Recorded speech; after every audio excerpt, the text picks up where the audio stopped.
In this tutorial, we are building a journey to update Google Tasks when a new event in Google Calendar is added.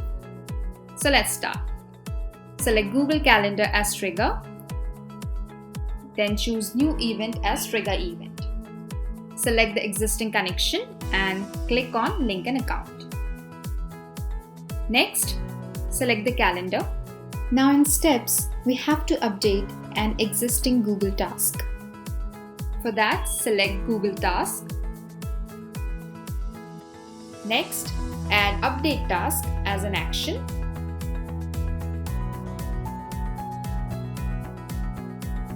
Next, select the task list. Now, we have to update the old task with the new task. So next, choose Task as Old Task. Add Task Title from App Data Tree. Also, status as incomplete. We are now ready with our journey. Click on Save Changes and Start Journey. Now let's check the output. Go to Google Calendar. Add a new event. Add a description. Next, go to our journey to check the execution. Yes, it is executed successfully. Now go to Google Calendar again.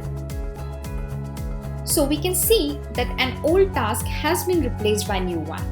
So in this way, we can create an automation journey where adding a new event via Google Calendar will update a task in Google Tasks. I hope you like this video. To know more and get help in building automation journeys, visit quickwork.co.